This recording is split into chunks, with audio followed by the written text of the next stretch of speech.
Bien, on continue le cours sur les suites numériques, le chapitre 4. Alors, on était dans un grand 1 qui était qu'est-ce qu'une suite numérique. Et voici, donc on s'était arrêté au petit 3, les suites récurrentes. Voici le petit 4. Comment représenter graphiquement une suite numérique.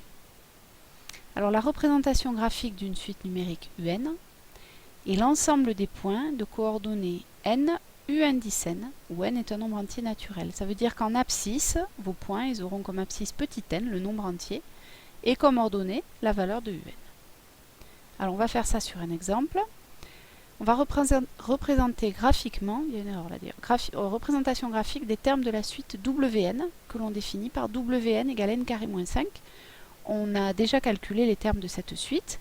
Alors, on va les recalculer, comme ça vous vous souviendrez comment on fait. Alors, on écrit donc W0, puisque si on vous précise rien, n étant un entier naturel, le plus petit, c'est 0. Donc ça nous fait 0 carré moins 5, c'est-à-dire moins 5. Ensuite, nous avons W1. W1, eh ben, c'est l'image par ma fonction de 1 en fait. On remplace n par 1. C'est 1 au carré moins 5, c'est-à-dire un moins 5 moins 4. W2, c'est on remplace n par 2, 2 au carré moins 5, c'est-à-dire 2 au carré ça fait 4. 4 moins 5, autrement dit moins 1. Et on va s'arrêter à, oui, allez, allons-y, W3, ça fait 3 au carré moins 5, c'est-à-dire 9 moins 5, c'est-à-dire 4.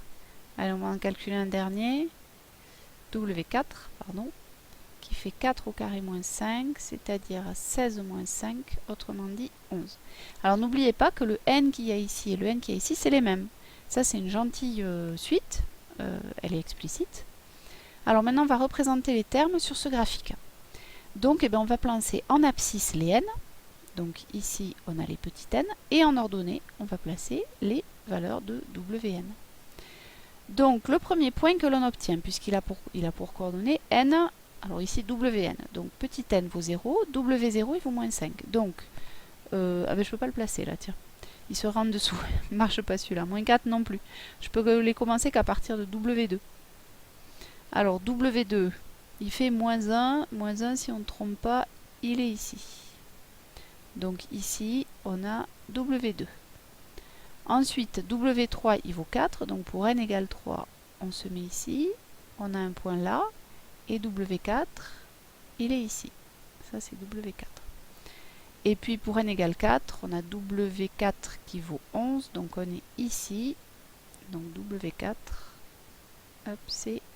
non, pardon, je me suis trompée.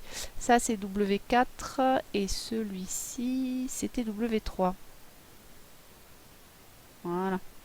Et donc, on a représenté graphiquement les termes de notre suite. Alors, en fait, bon, si on avait représenté les autres, mais ils étaient en dessous, on aurait vu que ça, c'était un morceau de parabole en réalité. Alors, par contre, il faut faire bien attention.